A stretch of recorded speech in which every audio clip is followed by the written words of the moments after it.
to close your eyes. I want you to bow your heads. I want you to take your hands and put them out in front of you like this. You all pray with me? God, we confess that our hands have been full this week. Lord, we've been running from place to place in activity and activity. Lord, to the point where we can carry nothing else. We ask that you would free our hands up to receive from you. God, remind us that you know what we need. That you are here in this place. Lord, that we are here to receive from you. Come, Holy Spirit, fall on your people. Amen. Would you stand with us as we continue to worship this morning?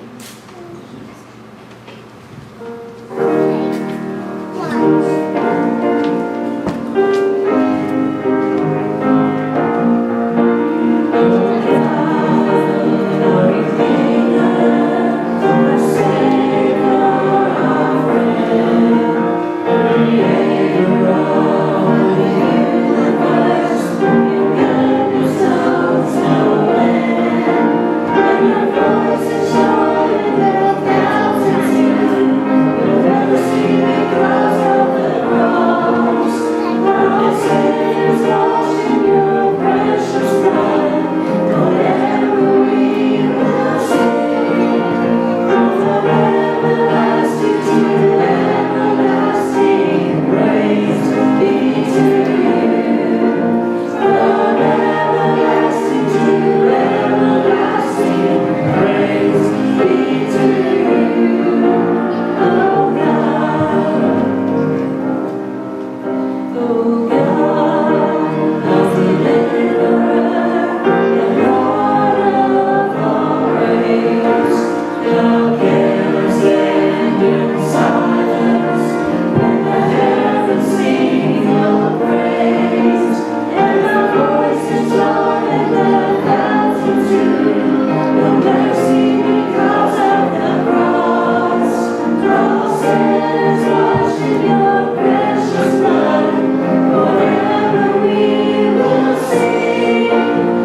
getting ready to start a series on the minor prophets.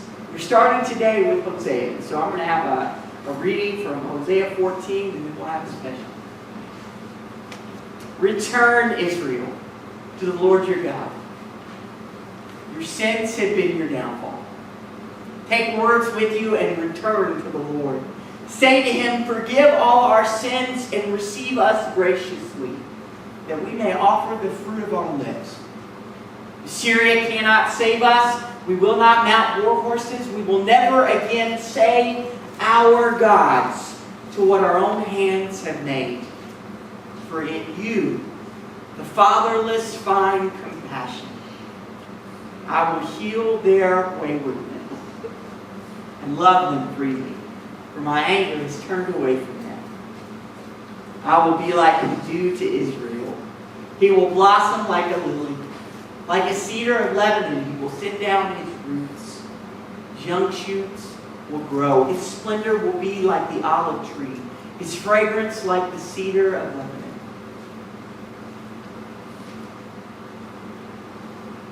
People will dwell again in his shade. They will flourish like the grain. They will blossom like the vine. Israel's fame will be like the wine of Lebanon. Thanks be to God for the reading and understanding of his holy word. Amen. If you recall the story of Hosea, he was called by God to marry a prostitute who was unfaithful. And this was kind of a metaphor for how the people of Israel were being unfaithful to God. So this song is called Written in Chalk. It's a man singing to unfaithful lovers. Kind of a very similar idea here. It's about letting go of it.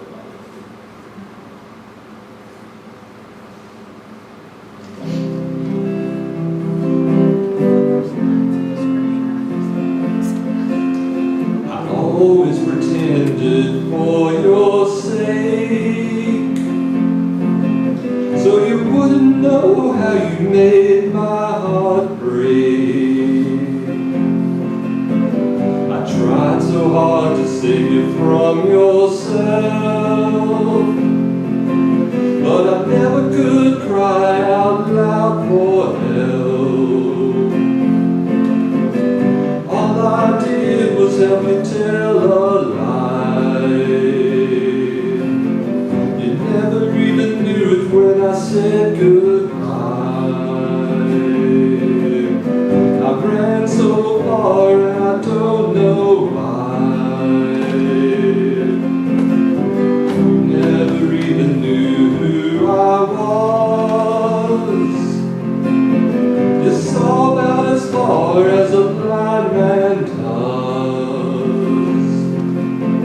I carried you with me everywhere I went.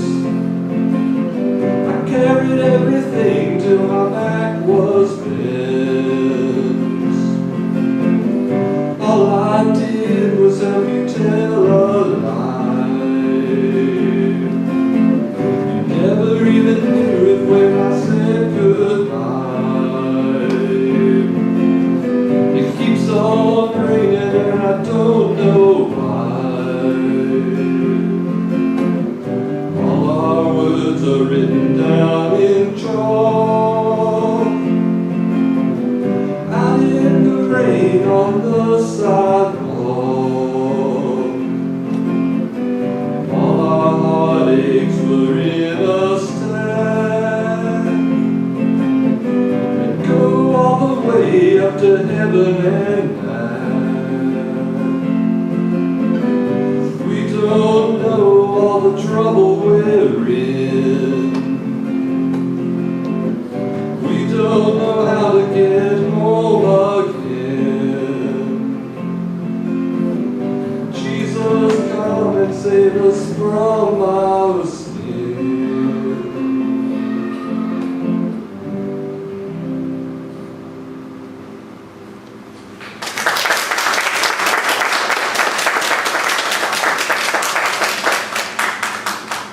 Thank you, Charlie. I have to tell you, friends, marriage has been a great teacher in my life. Megan and I were married at 22 years old. people who came for the ceremony said that we were so young looking that it looked like we were playing dress up. Marriage has been for me an experience of God's grace. It's God's grace. When my wife comes up to me and wraps her arms around me and tells me she loves me.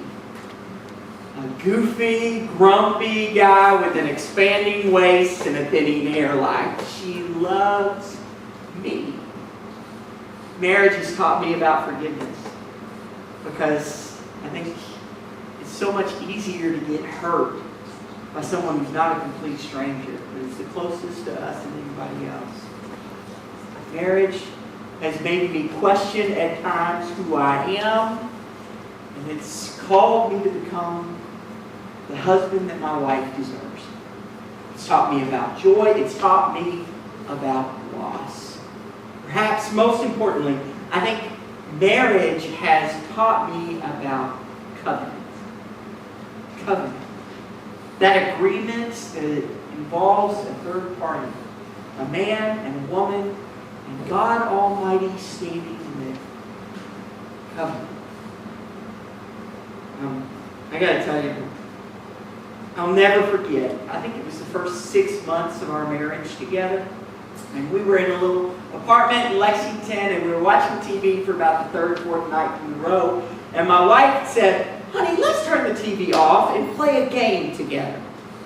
She said, "Let's play Scrabble." And I was game for it. I always like a good board game. I thought it would be fun. And it was for the first few minutes. Somewhere in the midst of that game, the wheels of our marriage began to rattle and fall off. The love and the trust that we had worked so hard to build in our young relationship began to be called into question. It all started with her cheating.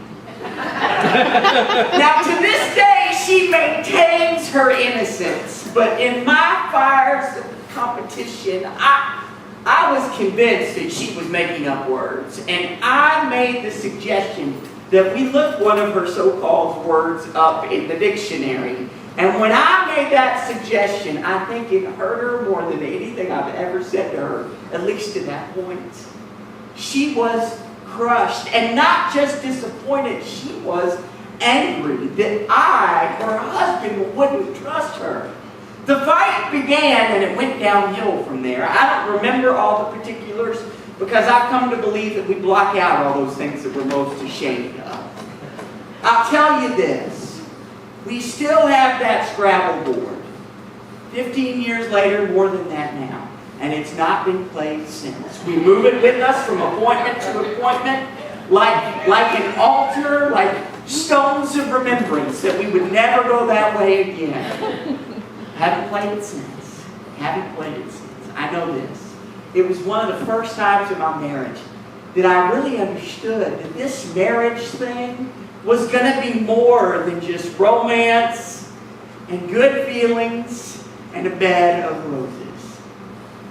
I had to figure out that we were in covenant together. And that meant that we were stuck together in the best sense of the word. In sickness and in health. For richer and for more. For good and for bad. Looking back, I would not trade any of those experiences. Not even the fight over Scrabble for all the money in the world. You see, it's in those times of struggle that we figure out who we are. It's in those times of conflict sometimes that our love and commitment is deepened and that we get to see the heart of our God for us. Do you believe that today, church? Marriage has been my teacher. And it's been the teacher of the church, too. Today we're beginning a series that we're calling the Prophetable Church. That's Prophetable. The Prophetable Church. Major lessons from the minor prophets. We're going to be in it for 5 weeks. And I want you to understand what the minor prophets are. When you hear that term, it's a description of 12 books in the Old Testament. It's not saying minor in their importance. It's saying minor in their length. The major prophets in the Old Testament are Isaiah and Jeremiah and Ezekiel and Lamentation, these long books of prophecy in the Old Testament. We're dealing with the last 12, with Hosea through Malachi. They're minor in their length only, but they bring a mighty word to the church today that still speaks. And we'll be hearing about it over the next 5 weeks. I hope it's a blessing to you. It's been for me this week. I hope it is for you too. Here's what I want you to know. Hosea is the first of these. He's speaking to the northern kingdom of Israel during the divided kingdom years. He's speaking to the northern kingdom. Northern kingdom had one really good king. His name was King Jeroboam. After King Jeroboam, things went downhill. After leader of the nation, northern kingdom of Israel fell under the influence of other nations. And with under the influence of other nations, that also meant under the influence of other gods. In this particular case, they had also put aside their worship of Jehovah, of their God. And they had taken up worship of the Canaanite storm god, Baal. The worship of Baal was, well, they didn't have a hard time getting people there. Let's put it that way. The worship of Baal was often a lurid affair. It's spoken of without a lot of kindness in Hosea chapter 2. I encourage you to read about it. The reason that God is so upset with these festivals and times of worship of other gods is, number one, they're showing up and saying, you other gods, why don't you bless me with what you have to offer? So I'll go to the God of fertility, and I'll go to the God for rains for my crops, and I'll go to a different God for victory and war. But here's the bad thing. Here's the other thing. The second thing that caused God pain.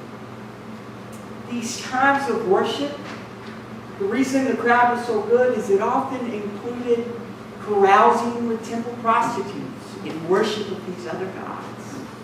Needless to say, God was not pleased with Israel's practice.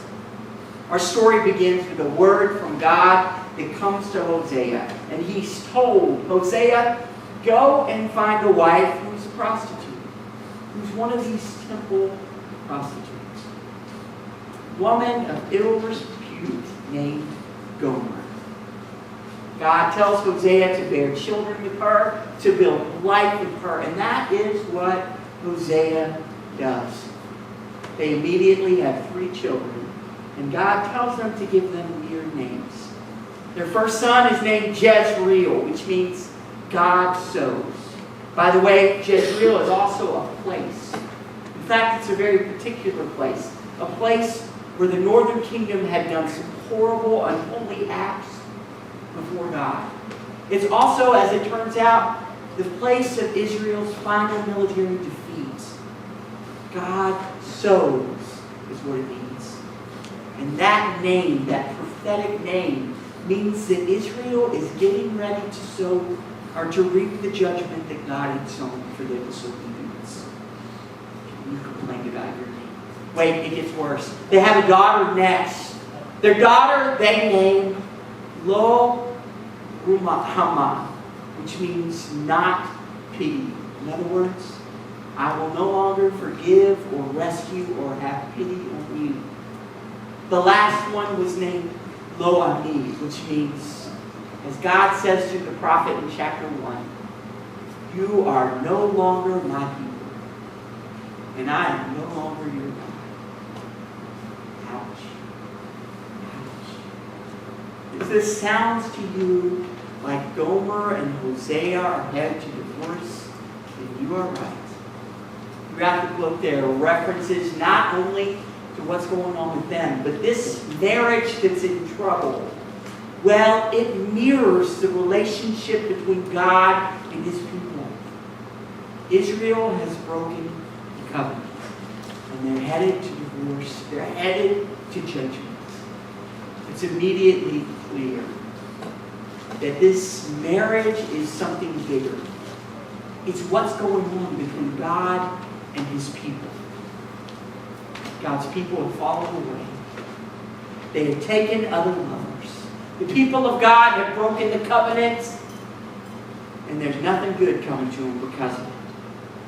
thing I love about this book is after the most disturbing rhetoric and the most direct kind of judgment that you can imagine, the sort of words that make you want to crawl under a pew and cover the head with your pillow, horrible things, God will immediately soften his heart and speak a word of kindness. Will look ahead to the way that he wants to bless his people. It happens in chapter 2. God speaks and says, in that day, in the day that's to come, I will plant Israel for myself in the land. I will show my love to the one I called, not my loved one. I will say to those called, not my people, you are my people. And they will say, you are my God. God leaves no doubt for rebellious and struggling people that his covenant love, his loving kindness remains for them. It remains. I was at the store and we were still in my first appointment in Henry County. And I went in one day and it was what you get in a lot of these small towns. You go in and there's a drugstore and a hardware store and a grocery all in one. Well, that's what this was. And I went into the grocery part of it and I was waiting on them to fill a prescription that my doctor had ordered. And another lady comes in and she's got her 2-year-old son with her and he's just cuter than a button. Full of energy. His legs are going way faster than my brain was moving. And he's just cuter than a button. And she set him down and there was a little children's playhouse that they had set up there for sale. And it was a perfect place for the kids to play as they were waiting on prescriptions with their parents. And so he went just immediately to that playhouse. And he immediately gets to pull out all the drawers and push all the buttons and play with all the windows and the doors and the things that 2-year-olds do. And his mother called to him and said, honey, be careful. I don't want you to get hurt. And he kept going and going. And she said, come over here, would you? And he just ignored her and kept playing and playing. And finally she said, you get your bottom over here right now before I come get you. And it was exactly in that moment that this 2-year-old baby boy shut his finger in the little window on the playhouse. And he began to cry just like the world was ending. And his mother got up, rolling her eyes as she went to go pick him up and kiss his booty. I think one of the cruelest things about our existence as human beings may be that we cannot save the people we love from the pain that life can bring. Being a youth minister for so many years, I saw kid after kid that went down dead-end, destructive paths, and there was nothing I could do to stop them. I tried on many occasions. I remember parent after parent, eyes full of tears, wondering why their child is doing exactly what they have told them not to do. I have lived it as a parent myself, though my son is great and painful sometimes. And I've experienced it myself. I tell him what's going to happen. And he can't listen because he doesn't have the experience. We cajole, and beg, and scream, and yell. But people have a way of going their own way and messing up the gifts that God has given and missing out on what God intends. How does the God of the universe respond to this? How does he respond to our wayward hearts? We're told in chapter 3. God tells Hosea to go and find Gomer and bring her home. You see what's happened is Gomer has gone her own way. She's left Hosea with the kids, high and dry, and she's gone back to the life of prostitution that she knew before. And that's what Hosea does. He binds up his broken heart, and he goes and seeks out his wife. You see, in that day and time, when you entered into prostitution, you actually became the property of the person who was in charge of you. Call him what you will. You know what Hosea is told to do? He's told to go and redeem his wife. I know we use that word in church a lot. You know what it means? It means that he has to go and buy his wife back. To go to the man who's in charge of her and give him nearly all the money that he has to buy her back. That's what redemption is, church. Hosea must have been destroyed by what she had done. And yet still, he goes and he gives nearly all he has to get her back. And he tells her, you belong to me. You belong to me. I tell you, friends, if you want to know what the incarnation is, if you want to know why Jesus came, this story is a pretty good indication of it, isn't it? If you and I turn away from God, we neglect him to the point of infidelity. We try to put other things in a place that only God can fill. In case you're wondering what all this is about, we leave, we wander, we turn our backs of God in search of duller treasures, friends. And God, in response, sends himself in his Son, Jesus Christ. Make no mistake, Jesus has come to win us back. He has come to redeem us. How does God respond to followers with wayward hearts?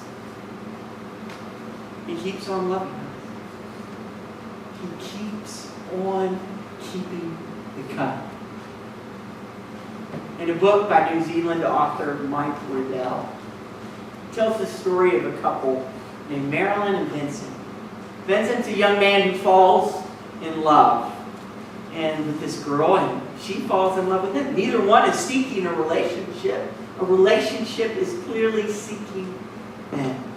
Swept up in their emotions, they become deeply involved with one another. Marilyn, however, is a prostitute. She was not prepared to fall in love. She was not prepared for the honesty that love requires, and she finds herself in a horrible position. She's got to tell her love what she does, but she knows it's going to kill her. She knows that telling him the truth could end their relationship, but that they can't move forward without the truth being known. They get together for lunch. She said, "Hon, I've got to tell you something." And he said, "I'm fine just sitting here looking at you." He said, "Only if you want to talk to me, you have to. I'm happy just to sit here and look at you." And then he sees the distress on her face, and he says, "It looks like something serious. Actually, it looks like the beginning of the Dear John speech. What's going on?" She said, "It's about me and what I do." He said, "Well, it's about time you tell me. Don't tell me. You work for the CIA, right?" And she said, "Just listen, would you?" All of a sudden, she becomes totally absorbed in the remains of her salad from lunch. She can't bring herself to look at it. Finally, she just comes out with it. She said, "There's no easy way to say this. Vincent, I'm a prostitute. I sleep with men for a living. It's a business. I'm very professional," she says. Time and silence have this thing they do. They can create a chasm, and there's no end to it. Standing right on the edge of it, aware that at any moment you can fall into it with no hope of recovery. And at the moment, each of them is right there on either side of that chasm, each consumed by their own private terror. She looks up at last from her salad after what seems like an eternity, and she sees big fat tears rolling down Vincent's cheeks. He's biting his lip so he doesn't weep out loud in front of everybody. And she says, "I'm sorry. I'm so sorry, Vincent. I don't mean to deceive you. I just wanted to be honest. Vincent, I'm so sorry." He can't speak. He wants to, but nothing's working at this point. He's looking at her beautiful face, at her eyes, at the slight hardness around her mouth, and weeping. Finally, she reaches across the table and she takes his hand. She's beyond tears at this point. empty, bleak, barren. Vincent's mumbling something, but through his tears and holding back sobs, she can't hear what it is at first. So he begins to repeat it again and again. I love you. I love you. I love you. I love you. These are the worst words that she's ever heard in her life. She wants to scream in response, to break something, to tip over the table in frustration. Instead, some continental shelf rips loose within her. She begins gulping and moaning, a terrible, agonizing cry coming up from a place she didn't know was still there. And their tears are flowing together. They grip each other's hands and put their heads together. Tears are flowing into the abyss. And there is no end. What Hosea is talking about, church, is covenant. What does that mean? It means that no matter what comes, God keeps the covenant, church. He keeps on loving you. No matter what you've done. No matter how far you may have strayed. Know that the God of the universe is standing in front of you. Open arms. Open hands. He's waiting for you, his love, to return. How is it that Hosea says it in our passage? So return to the Lord your God. Return to the Lord your God. He will heal your waywardness and love you through it. In the name of the Father, Son,